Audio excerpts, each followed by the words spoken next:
Hello friends, welcome back to our YouTube channel GK with me. तो आज की class में हम पढ़ेंगे मॉडर्न हिस्ट्री का नेक्स्ट टॉपिक। आपको पता है इससे पहले मैंने आपको खेड़ा सत्याग्रह, चंपारण सत्याग्रह और अहमदाबाद सत्याग्रह के बारे में कंप्लीट पढ़ा दिया था। इसके बाद हम आगे स्टार्ट करेंगे रॉलेट एक्ट के बारे में पढ़ना, जलियांवाला बाग हत्याकांड के बारे में एंड देन खिलाफत आंदोलन के बारे में हमारी आज की क्लास रहने वाली है। चाहे आप किसी भी एग्जाम की प्रिपरेशन कर रहे हैं, चाहे आप हरियाणा ग्रुप डी का एग्जाम दें, चाहे आप चंडीगढ़ पीआरटी का एग्जाम दें, एचएसएससी, एसएससी कोई भी एग्जाम देंगे, उसके लिए इंपॉर्टेंट रहेगी आपको। जो अगर आपने हमारी पहले वाली क्लासेस नहीं देखी हैं तो उसमें मैंने आपको पॉलिटी कंप्लीट पढ़ा दिया है और हमारा मॉडर्न हिस्ट्री स्टार्ट है। अगर आपने वो क्लासेस नहीं देखी हैं तो हमारी प्लेलिस्ट बनी हुई है और प्लेलिस्ट आपको हमारे चैनल पर मिल जाएगी, social science for Chandigarh PRT के नाम से। तो आप वहां से जाकर हमारी क्लासेस चेक कर सकते हैं। आपने वो क्लासेस नहीं देखी हैं तो आप वो हमारी क्लासेस देख सकते हैं। ठीक, तो अब हम स्टार्ट कर देते हैं। सबसे पहले जैसा कि आप यहाँ देख रहे हैं, मैंने लिखा है रॉलेट एक्ट। रॉलेट एक्ट जो है ये 1919 में अंग्रेजी सरकार के द्वारा पारित किया गया था और ये 19 मार्च 1919 को रॉलेट एक्ट जो है वो पूरी तरीके से लागू कर दिया गया था। तो आपसे पहली बात तो डेट ही पूछी जा सकती है कि रॉलेट एक्ट लागू कब हुआ था, तो 19 मार्च 1919 को रॉलेट एक्ट लागू किया गया था। अब हम ये जानेंगे कि रॉलेट एक्ट था क्या। जो रॉलेट एक्ट था इसके अनुसार, जैसे मान लो किसी व्यक्ति के ऊपर संदेह हो जाता है, जैसे ब्रिटिश गवर्नमेंट है उसको ना किसी व्यक्ति के ऊपर संदेह हो गया है तो वो क्या करेगी, उसके ऊपर बिना मुकदमा चलाए उसे सीधा गिरफ्तार कर लेगी और उसके विरुद्ध कोई भी कहीं पर भी किसी तरीके की कोई अपील नहीं की जा सकती, उसके लिए कोई वकील नहीं किया जा सकता, कोई दलील नहीं दी जा सकती और उसके बारे में ये भी नहीं बताया जाएगा कि उसे गिरफ्तार किस वजह से किया गया है। तो ये सारे के सारे कारणों को ध्यान में रखते हुए ब्रिटिश गवर्नमेंट ने रॉलेट एक्ट को पारित किया था, क्योंकि वो ऐसा समय था जब हमारे देश में जो क्रांतिकारी हैं, जैसे भगत सिंह हैं, चंद्रशेखर आज़ाद थे, तो जो बड़े बड़े क्रांतिकारी थे वो उभर कर सामने आ रहे थे, वो हमारे देश को आज़ाद करवाना चाहते थे। तो ब्रिटिश जो गवर्नमेंट थी उसके मन में कहीं ना कहीं डर बैठने लगा और ऐसा कानून लेकर आई जिससे कि वो क्या कर सके, इन क्रांतिकारियों को मतलब बिना किसी कारण के क्या कर सके, पकड़ सके, जेल में डाल सके। तो मेन इंपॉर्टेंट कारण इसका यही था कि बिना रीजन के उन्हें क्या किया जा सके, जेल में डाला जा सके, ताकि ये राष्ट्रवाद की तरफ आगे की ओर ना बढ़ सके। इसके अनुसार संदेहास्पद व्यक्ति को बिना मुकदमा चलाए क्या किया जा सकता था, गिरफ्तार किया जा सकता था, परंतु इसके विरुद्ध कोई अपील नहीं थी, कोई दलील नहीं थी, कोई वकील नहीं किया जा सकता था। तो ये बात इंपॉर्टेंट है। मान लो आपसे एग्जाम में ऐसे भी पूछ लिया जाए कि बताइए ऐसा कौन सा कानून था जिसमें ना कोई अपील थी, ना दलील थी, ना ही कोई वकील किया जा सकता था, तो उसे हमने नाम दिया था रॉलेट एक्ट का। तो रॉलेट एक्ट जब पारित हुआ, कब पारित हुआ है, 19 मार्च 1919 को। आपको इसकी तारीख भी याद रखनी है क्योंकि 1919 सभी ने पूरी तरीके से रट्टा मार रखा होगा, क्योंकि हम छोटे होते तभी से इसके बारे में पढ़ने लग जाते हैं, तो वो हमारे दिमाग में लास्ट तक रहता है। तो रॉलेट एक्ट की जो तारीख है वो 19 मार्च है। 19 मार्च 1919 को ये पारित किया गया था। तो इसे बिना अपील, बिना दलील और बिना वकील का कानून भी कहा गया था। तो ये पॉइंट जो है ना मैं आपको बताया है, ये आपको याद रख लेना है। इसके बाद हम चलते हैं नेक्स्ट पॉइंट पर। गांधी जी ने इस कानून के विरुद्ध हड़ताल भी की थी। तो इनके द्वारा जो ये हड़ताल है वो 6 अप्रैल 1919 को की गई थी, यानी कि जलियांवाला बाग हत्याकांड से कुछ समय पहले ही गांधी जी के द्वारा इसके खिलाफ हड़ताल की गई और ये हड़ताल 6 अप्रैल 1919 को की गई है। 19 मार्च को ये लागू होता है और उसके बाद 6 अप्रैल को गांधी जी क्या करते हैं, इसके खिलाफ हड़ताल शुरू कर देते हैं। गांधी जी ने इस कानून के विरोध में सत्याग्रह आंदोलन का प्रस्ताव पारित किया। तो आपसे पूछा जा सकता है कि गांधी जी ने कौन से आंदोलन के विरोध में सत्याग्रह आंदोलन पारित किया था, तो वो आपका सत्याग्रह आंदोलन के खिलाफ जो ये मतलब ये रॉलेट एक्ट ही था जिसके खिलाफ क्या किया था, सत्याग्रह आंदोलन किया था। तो इसे हमने काला कानून भी कहा है, ठीक है। तो ब्लैक लॉ भी कहा है, ब्लैक रूल भी कह सकते हैं, काला कानून कह सकते हैं, क्योंकि इसमें कोई अपील नहीं थी, कोई दलील नहीं थी, कोई वकील नहीं था। आपको पता होगा कि किसी को सजा दी जाती है तो उसे बताया जाता है, किसी को गिरफ्तार किया जाता है तो उसे बताया जाता है, ठीक है। उसके पास में राइट होता है कि वो क्या कर सके, वकील कर सके। ये सब हमारे मौलिक अधिकारों में भी ये बात लिखी गई है। पर उस टाइम पर हमारे पास तो मौलिक राइट ही नहीं थे, फंडामेंटल राइट्स नहीं थे, हम अंग्रेजों के गुलाम थे। तो उस समय में जो ब्रिटिश गवर्नमेंट है वो ऐसा रूल भी लेकर आई, रॉलेट एक्ट का रूल ले आई, जिसके खिलाफ हम क्या नहीं कर सकते, कहीं वकील नहीं कर सकते, कहीं अपील नहीं कर सकते, कोई दलील नहीं दे सकते। इसका एक पेज और है, ये रहा, ठीक है। मुझे लगा नेक्स्ट में है, सबसे लास्ट में ऐड किया था मैंने ये, फिर बाद में मैंने इसे सही ऐड कर दिया, तो मुझे लगा मैंने ये लास्ट में ऐड कर रखा है। तो अब हम पढ़ लेते हैं, यहीं पर ही ऐड है ये। तो जो रॉलेट एक्ट है 19 मार्च 1919 को भारत में उभर रहे राष्ट्रीय आंदोलन को कुचलने के उद्देश्य से पारित किया गया था। ये बात अभी मैंने आपको बता दी है, ये वही पॉइंट मैंने यहाँ पर लिखा है। तो ये जो हमारे देश में राष्ट्रीय आंदोलनकारी थे, जो क्रांतिकारी थे, जो उभर कर सामने आने की कोशिश कर रहे थे, यानी कि देश को आज़ादी दिलाना चाहते थे, राष्ट्र में मतलब क्रांतिकारी विचारधारा लाना चाहते थे, तो उनके खिलाफ ये क्या किया गया था, मेन मोटिव उनका ब्रिटिशर्स का यही था कि उन्हें रोक दिया जाए किसी न किसी तरीके से। इसके लिए सिडनी रॉलेट की अध्यक्षता वाली सेडिशन समिति का गठन किया गया था। मतलब जो ये रॉलेट एक्ट है ये पारित किसकी सिफारिश पर किया गया है, सेडिशन समिति की सिफारिश पर किया गया था। सिडनी रॉलेट की अध्यक्षता थी, यानी कि एक व्यक्ति थे जिनका नाम था सिडनी रॉलेट, तो इनकी अध्यक्षता वाली एक समिति थी जिसका नाम था सेडिशन समिति। इसके सिफारिश पर इसे क्या कर दिया गया, पारित कर दिया गया। रॉलेट एक्ट का जो पूरा नाम है, जैसे हम रॉलेट एक्ट के नाम से जानते हैं, इसका जो सरकारी नाम था वो ये था the anarchical and revolutionary crime act of 1990। तो रॉलेट एक्ट का पूरा नाम आपसे अगर पूछ लिया जाए, मान लो आपने एक बार भी नहीं पढ़ा होगा, तो आप उसे टिक ही नहीं कर पाएंगे। तो पहले आपको इसको देख लेना है कि इसका पूरा नाम था क्या। तो इसका जो सरकारी नाम था, जो कागजों में नाम था, the anarchical and revolutional crime act of 1990। तो रॉलेट एक्ट का पूरा नाम अगर पूछा जाता है तो आपको यही टिक करना है। अब मान लो आपने यहाँ पर एक बार रीड कर लिया, तो एग्जाम में अगर ऑप्शन आ जाता है तो आप उसे देखकर पहचान जाएंगे कि हमने इसे यहाँ पढ़ा था, तो आप इसे आसानी से टिक भी कर पाएंगे। ठीक है, तो यहाँ पर आपका ये जो रॉलेट एक्ट से रिलेटेड पॉइंट था वो आपका कंप्लीट हो गया है। रॉलेट एक्ट को हम बिना अपील, बिना दलील, बिना वकील का कानून कहते हैं, काला कानून है। इसके लिए मतलब जैसे अब आगे इसी के खिलाफ आगे आंदोलन भी होंगे, मतलब जलियांवाला जो हत्याकांड होगा वो इसी वजह से आगे होगा। ठीक है, क्योंकि रॉलेट एक्ट के विरोध में ही क्या कर देंगे वो, जैसे मान लो जलियांवाला बाग हत्याकांड हुआ है तो ये बैसाखी के दिन बहुत सारे लोग जलियांवाला बाग में इकट्ठे होंगे, लेकिन जो गवर्नमेंट है, ब्रिटिश गवर्नमेंट है, वो रॉलेट एक्ट का सहारा लेकर सभी के ऊपर क्या कर देगी, गोलियां चलवा देगी। तो उसको अब हम पढ़ने वाले हैं, जलियांवाला बाग हत्याकांड अब हम पढ़ने वाले हैं। तो 13 अप्रैल 1919 को अमृत। ठीक है, तो अब हम जान लेते हैं जलियांवाला बाग हत्याकांड के बारे में। 13 अप्रैल 1919 को अमृतसर के जलियांवाला बाग का हत्याकांड हुआ। तो 13 अप्रैल को किस लिए हुआ था? 13 अप्रैल को ये सब क्या मना रहे थे? बैसाखी का त्यौहार मनाने के लिए सभी जलियांवाला बाग में इकट्ठे हुए थे। वहां पर सभी छोटे छोटे बच्चे थे, महिलाएं थी, पुरुष थे, बड़े बुजुर्ग थे। तो सभी इस खुशी में क्या हुए, जलियांवाला बाग में इकट्ठे हुए थे और वहां पर क्या कर रहे थे, जैसे सत्यपाल और सफीदुन किचलू की गिरफ्तारी के विरोध में एक जनसभा पर जनरल डायर ने, और मतलब यहाँ पर ऐसा भी कहा गया था कि जो ये लोग थे, यहाँ पर सत्यपाल और सफीदुन किचलू की गिरफ्तारी हो गई थी रॉलेट एक्ट के कानून के तहत। तो यहाँ पर ये लोग क्या कर रहे थे, एक जनसभा कर रहे थे जिसके खिलाफ जनरल आर डायर ने क्या चलवा दी, वहां पर गोलियां चलवा दी थी। तो डॉक्टर सत्यपाल और सफीदुन किचलू की गिरफ्तारी के विरोध में हो रही जनसभा पर जनरल आर डायर ने, आर है यहाँ पर, ओ नहीं है, तो इसने क्या की, यहाँ पर गोलियां चलवाई थी। तो माइकल ओ डायर अलग है, जनरल आर डायर अलग है। माइकल ओ डायर जो था ये पंजाब के राज्यपाल थे और जनरल आर डायर जो था वो सेना का अधिकारी था। ये आप आज का ऐसा लगा सकते हैं जैसे आपके राज्यपाल हो गए और साथ साथ जो आपके यहाँ पर जैसे जो भी टीम काम कर रही है पुलिस की, उनके जो प्रमुख, जैसे आपके स्टेट में डीजीपी होते हैं, उन्हें लगा लीजिए।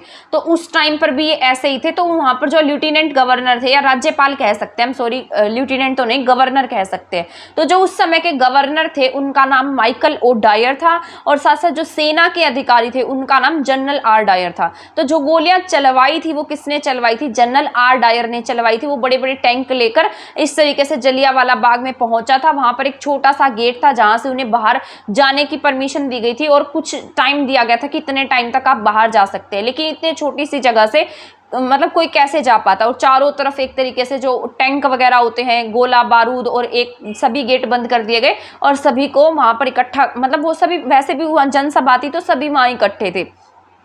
तो इसने क्या किया, वहां पर गोलियां चलवा दी थी। तो जितने लोग थे वहां पर बहुत सारे लोग मर गए, महिलाएं, बच्चे। वो अपने बच्चों को लेकर जो एक वहां पर एक कुआं सा बना हुआ है उसमें कूद गई थी। तो आज भी वहां पर वो कुआं है, जो भी लोग जाते हैं ना उसमें इस तरीके से पैसे डालकर माथा टेकते हैं। वहां एक जोत है जो हमेशा जलती रहती है। तो कोई जलियांवाला बाग गया होगा तो उसे पता होगा।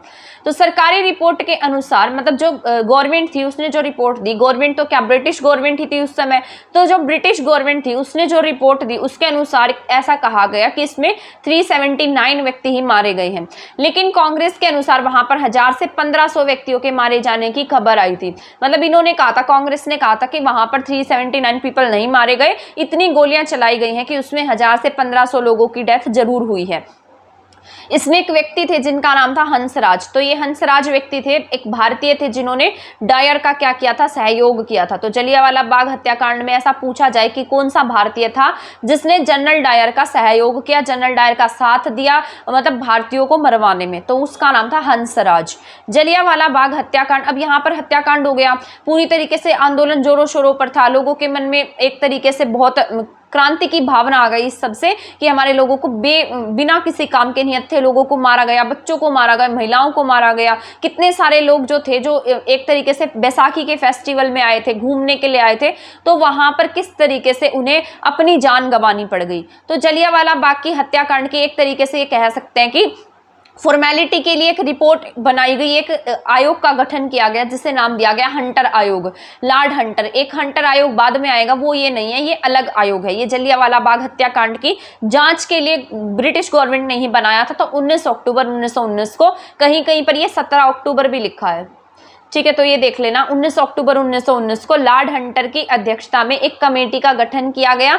इसमें 5 अंग्रेज और 3 भारतीय सदस्य थे, ठीक है। तो यहाँ पर हंटर आयोग का जो गठन है वो 19 अक्टूबर 1919 को लॉर्ड हंटर की अध्यक्षता में किया गया था। इसमें अगर आपसे पूछा जाए हंटर आयोग जो बनाया गया था उसमें कितने सदस्य थे, कितने भारतीय सदस्य थे, तो इसमें 3 भारतीय सदस्य थे, इसके साथ साथ इसमें 5 अंग्रेज अधिकारी थे, ठीक है। तो ये याद रखना है, 5 अंग्रेज और 3 भारतीय अधिकारी थे। उनके नाम मैंने आगे लिखे हैं कि उसमें कौन से भारतीय थे, जैसे चीमन लाल शीतलवाड़ हैं, ये भारतीय थे, सुल्तान अहमद ये भारतीय थे, और जगत नारायण, ये 3 ऐसे थे जो क्या थे, भारतीय सदस्य थे, ठीक है। लेकिन इनकी तो कहां चलेगी जब 5 ब्रिटिश अधिकारी बैठे हैं, सभी की सुनवाई ब्रिटिश गवर्नमेंट करती है, तो वहां पर ब्रिटिशर्स की ही चली। और ऐसा ही हुआ, उन्होंने जो रिपोर्ट दी उसमें जो गोलियां चलाने वाला डायर था उसको क्या कर दिया, बरी कर दिया गया। मतलब ऐसा कहा गया कि इसकी गलती नहीं थी।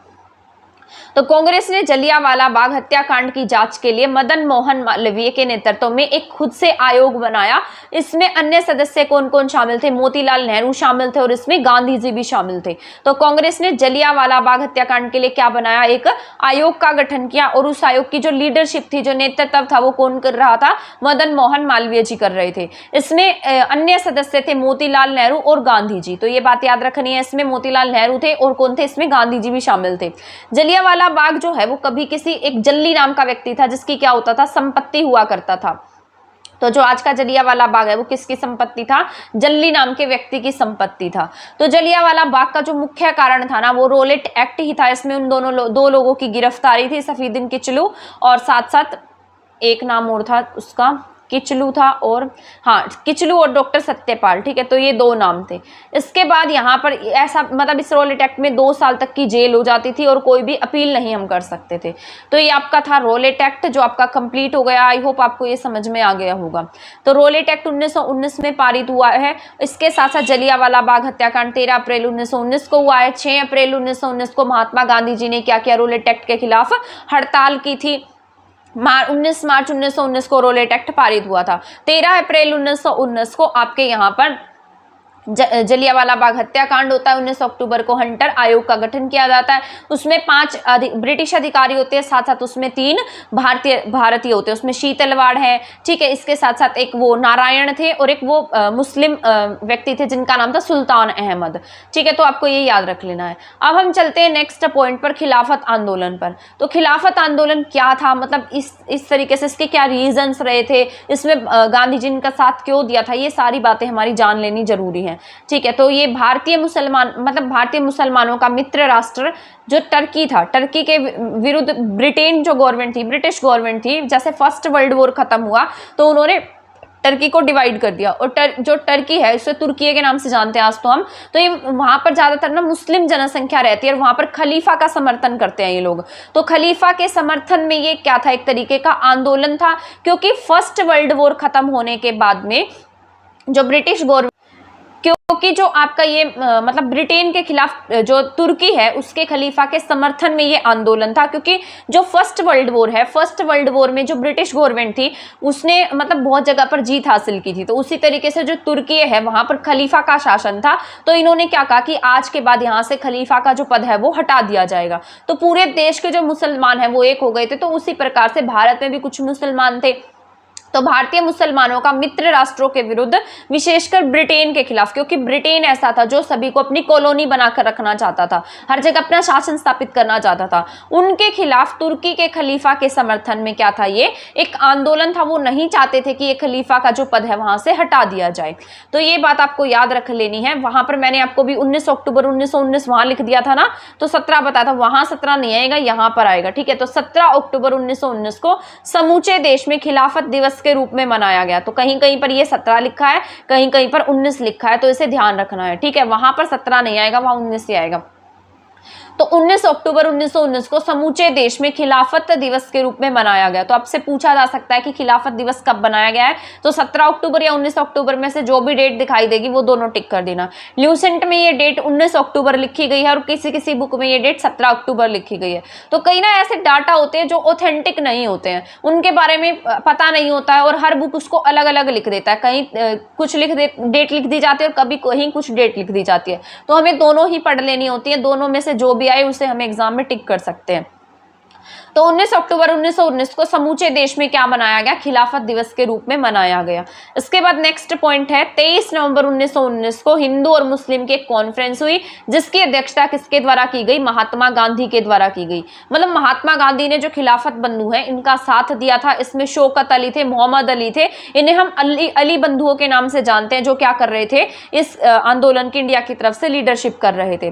मार्च 1919 में खिलाफत समिति का गठन किया जाता है और खिलाफत समिति का जो गठन है वो बंबई में आयोजित किया जाता है। किसके नेतृत्व में ये गठन होता है, अजमल खान और साथ साथ हसरत मोहानी के नेतृत्व में खिलाफत समिति का गठन होगा। जो अली बंधु थे उनका नाम था मोहम्मद अली और साथ साथ कौन थे, शौकत अली। तो इन्हें हम अली बंधुओं के नाम से भी जानते हैं। इसके बाद है इसके कारण क्या रहे थे, यानी कि जो खिलाफत आंदोलन हुआ है इसका क्या मेन रीजन क्या रहा था जिसकी वजह से लोग मतलब जो मुस्लिम लोग हैं वो खिलाफत करने पर उतर आए थे। मतलब कहीं कहीं पर ऐसा लिखा है, जब आप चेक करेंगे तो आपको पता लगेगा कि जो खिलाफत आंदोलन है महात्मा गांधी ने इनका साथ जरूर दिया था, लेकिन बाद में इसका भुगतान भी हमारे हिंदुओं को ही भुगतना पड़ा था। जो हिंदुस्तान के मतलब जैसे पहले भी तो हिंदू मुस्लिम में डिवाइडेड थे, तो बहुत खून खराबा भी हुआ था। तो बहुत सारी साइट्स बताती हैं और मुस्लिम में इसको लेकर विद्रोह की भावना भी हो गई थी। तो बाद में इसके कारण क्या रहे थे, फर्स्ट वर्ल्ड वॉर के बाद तुर्क साम्राज्य क्या हो गया, विभाजित हो गया और तुर्की को अलग करके किसको दे दिया गया, तुर्की को अलग करके खलीफा को क्या कर दिया गया, सत्ता से हटा दिया गया, सत्ता से हटा दिया। ठीक है, तो फर्स्ट वर्ल्ड वॉर की बाद की बातें अभी मैंने आपको बताई भी थी। तो तुर्क साम्राज्य में तुर्की के खलीफा को वहां से पद से हटा दिया गया। इसके बाद में इस बात से कौन नाराज हो गए, जो मुस्लिम थे वो इस बात से नाराज हो गए और उन्होंने क्या समझा कि ये क्या है, हमारे खलीफा का अपमान है। तो इस बात का बदला लेने के लिए उन्होंने क्या चला दिया, खिलाफत आंदोलन चला दिया कि इस खलीफा के पद को आप नहीं हटाइए। इसके बाद खिलाफत आंदोलन 1919 से 1924 तक चला था। इसका सीधा संबंध तो भारत से नहीं था, लेकिन यहाँ पर भी कुछ लोग काम कर रहे थे। जैसे इसका आरंभ जो है वो इंडिया में कब होता है, 1919 में होता है। भारत अखिल समिति का गठन करके इसका यहाँ पर शुरुआत की जाती है और इसके तुर्क में इसके नेता कौन थे, कमाल पाशा थे। तो बस आपका इतना ही खिलाफत आंदोलन को जान लेना जरूरी होगा, ये इंपॉर्टेंट भी रहने वाला है। इसमें जितने पॉइंट मैंने आपको बताए हैं वो सारे के सारे इंपॉर्टेंट है, तो आप इसे रीड कर लेना एक बार, अच्छे से पढ़ लेना, ल्यूसेंट में से पढ़ लेना। ल्यूसेंट की बुक में बहुत अच्छे से दिया गया है क्योंकि उसमें ना फैक्ट बेस दिया गया है और आपका एग्जाम भी फैक्ट बेस आता है। चाहे हम कोई भी एग्जाम की तैयारी करें ना, ल्यूसेंट पढ़नी जरूरी होती है। ल्यूसेंट में से क्वेश्चन आते ही आते हैं। ये आपके हरियाणा में जो HCS का एग्जाम होता है ना, वहां पर भी ल्यूसेंट से क्वेश्चन देखने को मिलते हैं। तो ल्यूसेंट बहुत इंपॉर्टेंट बुक होती है। आप कहीं से भी पढ़ते हैं, कुछ भी पढ़ते हैं, एक बार ल्यूसेंट से उस टॉपिक को रिवाइज करेंगे ना, तब आपको ऐसा समझ में आ जाएगा कि हाँ, हमें ये टॉपिक अच्छे से समझ में आ गया है और हमारा इतना टॉपिक ये कवर हो गया है। तो आप मिलेंगे हम हमारी नेक्स्ट क्लास में नेक्स्ट टॉपिक के साथ। तब तक आप हमारे चैनल के साथ बने रहें और नेक्स्ट वोकैबुलरी की क्लास देखना नहीं भूलिएगा। अभी थोड़ी टाइम के बाद में आपको वोकैबुलरी की क्लास भी देखने को मिल जाएगी। ठीक है, तो वो क्लास अभी मैं आपकी अपलोड कर दूंगी चैनल पर। तब तक आप ये हिस्ट्री की क्लास देख लेना। ये आपके चंडीगढ़ पीआरटी के लिए इंपॉर्टेंट है। वोकैबुलरी आपकी Chandigarh PRT, EMRS, GSSB, HTET, चाहे कोई भी एग्जाम दे सभी के लिए जरूरी रहने वाली है। मुझे ऐसी उम्मीद है कि आपने पहले वाली क्लास देखी होगी, नहीं देखी है तो HTET 2023 के नाम से फोल्डर मिलेगा, वहां पर प्लेलिस्ट में आपको वो क्लास मिल जाएगी। ट्रिक्स के साथ में मैंने आपको एंटोनिम सिनोनिम करा रखे हैं और आगे भी इसी तरीके से कराने वाली हूँ। तो अगर वो क्लास देखेंगे तो आपके लिए हेल्पफुल भी रहेगी। तो अब मिलेंगे हम नेक्स्ट क्लास में नेक्स्ट टॉपिक के साथ। तब तक आप हमारे चैनल के साथ बने रह सकते हैं। चैनल को सब्सक्राइब नहीं किया तो सब्सक्राइब कर दीजिएगा, वीडियो को शेयर नहीं किया तो प्लीज़ इसे शेयर कर देना। थैंक यू, धन्यवाद।